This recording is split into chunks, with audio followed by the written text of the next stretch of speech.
안녕하세요. 법인자금 절세 전략 2026 텍스 스트래티지입니다. 오늘은요, 법인 돈을 안전하게 진짜 세금 거의 없이 가져오는 방법 3가지를 알려드릴 건데요. 2026년 최신 세법에 맞춰서 완벽하게 정리해드리겠습니다. 많은 법인 대표님들이 법인 돈은 그림의 떡이지 라고 생각하시거든요. 근데요, 그거 진짜 편견입니다.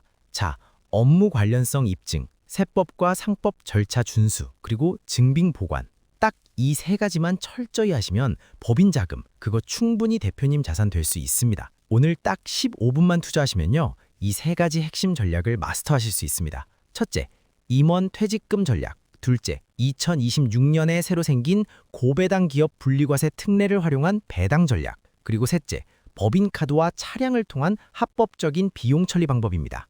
자, 첫 번째 전략, 바로 임원 퇴직금입니다.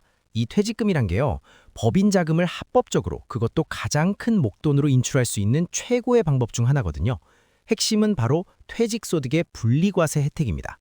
실료세율이 6%에서 최대 20% 수준밖에 안 돼요. 40%가 훌쩍 넘는 근로소득세보다 아주 훨씬 낮은 거죠.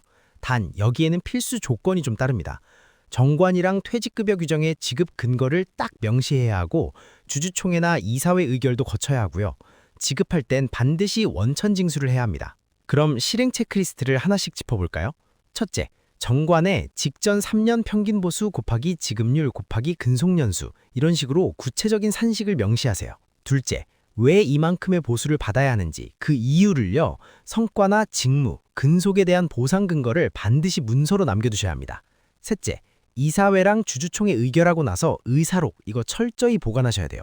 넷째, 지급할 때는 원천징수하고 퇴직소득 원천징수 이행 상황신고서, 이거 꼭 제출하시고요. 다섯째, 나중에 있을지 모를 세무조사에 대비해서 이 모든 증빙을 완벽하게 정리해 두시는 게 정말 중요합니다. 다음은 두 번째 전략, 배당입니다. 특히 2026년에는 진짜 아주 중요한 제도가 하나 새로 생겼어요. 바로 고배당 기업 분리과세 특례라는 겁니다. 조세특례 제한법 104조의 27에 나와 있는 내용인데요. 기존의 최고 49.5%까지 갔던 배당소득세율이요, 이 특례를 적용받으면 최대 30%로 확 낮아집니다. 요건은 이렇습니다. 잘 들어보세요. 현금 배당액이 전년보다 줄면 안 되고요. 배당 성향이 40% 이상이거나 아니면 배당 성향 25% 이상이면서 전년 대비 배당액이 10% 이상 늘어야 합니다. 이때 적용되는 세율이 2천만 원 이하는 14%고요. 2천만 원 초과해서 3억까지는 20%, 3억 넘어서 50억까지는 25%, 그리고 50억을 초과하는 금액은 30%입니다. 자, 실전 시나리오 한번 볼까요? 총 6천만 원을 배당한다고 한번 가정해 봅시다. 이걸 대표님 혼자 다 받으시면 2천만 원까지는 14%지만 나머지 4천만 원은 20% 세율이 적용되겠죠. 그런데 이걸 대표님, 배우자, 자녀까지 총 3명이 주주로서 각각 2천만 원씩 나눠 받는다면 어떨까요? 와, 3명 모두 14% 분리과세 구간을 적용받을 수 있는 겁니다. 이게 바로 소득 분산 전략의 힘이죠. 절차는 간단합니다. 배당 가능이 확인하고 정기주주총회에서 결의하고 원천 징수한 다음에 지급하면 끝. 다만 이건 꼭 명심하세요. 명의만 빌려주는 식으로 소득을 부당하게 나누거나 가공배당을 하는 건 절대 안 됩니다. 자, 이제 마지막 3번째 전략, 법인카드와 차량입니다. 법인카드는요, 오직 업무 관련 지출만 비용으로 인정돼요. 만약에 이걸 사적으로 썼다? 그럼 대표님 상여로 처리돼서 세금 폭탄 맞거나 아니면 회사에 빚을 지는 가지급금으로 잡힐 수 있습니다. 차량의 경우 업무용 승용차는 운행기록부를 안 쓰면 연간 1,500만 원까지만 비용으로 인정됩니다. 하지만 9인승 이상 승합차, 화물차, 그리고 경차는 얘기가 다릅니다. 이 차량들은 운행기록부 없이도 전액 비용 인정되고 심지어 부가세 환급까지 가능해요. 예를 들어서 6,600만 원짜리 9인승 카니발을 법인 명의로 샀다.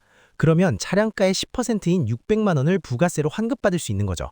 엄청나죠? 증빙 체크리스트도 확인해야겠죠? 법인카드는 영수증하고 카드사 월별 이용 내역을 반드시 맞춰서 보관하시고요. 업무 관련성을 간략히 기록해두세요. 특히 접대비나 회의비는 누구랑 왜, 뭘 했는지 구체적으로 메모하고 가능하면 접대 명단이나 회의록을 같이 보관하는 게 제일 좋습니다. 차량은 운행기록부가 핵심이에요. 일자, 주행 구간, 출발지랑 도착지, 목적, 주행 거리, 이런 걸 빠짐없이 기록해야 1,500만 원 넘는 비용도 인정받을 수 있습니다. 그리고 2026년에 적용되는 아주 중요한 리스크 경고가 하나 있습니다. 가공세금 계상서를 주고받으면 가산세가 기존 3%에서 4%로 올랐습니다. 가공거래는 절대 금물이고요. 세무조사 1준이 대상이라는 점 절대 잊지 마세요. 여기서 2026년의 핵심 변화를 다시 한번 쫙 정리해 보겠습니다. 첫째, 법인세율이 모든 구간에서 1%포인트씩 올랐습니다. 과세표준 2억 이하는 10%, 200억 이하는 20%, 3천억 이하는 22%, 3천억 초과는 25%가 적용돼요. 둘째, 아까 말씀드린 고배당 기업 분리과세 특례가 새로 생겼고요. 셋째, 가공세금 계산서 가산세가 4%로 인상됐습니다. 넷째, 현금 매출 명세서 제출 대상에 미디어 콘텐츠 창작업, 그러니까 유튜버 같은 분들이 추가됐습니다. 마지막으로 레드라인과 리스크 관리, 이건 정말 중요합니다. 절대 넘지 말아야 할 선이 있습니다. 첫째, 업무랑 상관없는 지출은 비용으로 인정받지 못하는 건 물론이고요. 대표자 상여 처분, 인정이자 계산, 심지어 증여세 추징 리스크까지 동시에 터집니다. 둘째, 주주총회, 이사회, 의사록 같은 적법한 절차 없이 자금을 빼면요. 와, 이건 세법상 부당행위 계산 부위를 물론이고 상법상 배임죄까지 문제가 될 수 있습니다. 정말 조심하셔야 해요. 항상 내부 규정을 잘 정비하고 실행 전에는 반드시 세무 전문가 자문을 받으시고 모든 증빙은 철저하게 보관하는 습관을 들이셔야 합니다. 자, 오늘 내용 마무리하겠습니다. 오늘 배운 3가지 다시 한번 정리해볼까요? 첫째, 퇴직금 전략으로 실효세율 6%에서 20%의 엄청난 절세를 누릴 수 있다.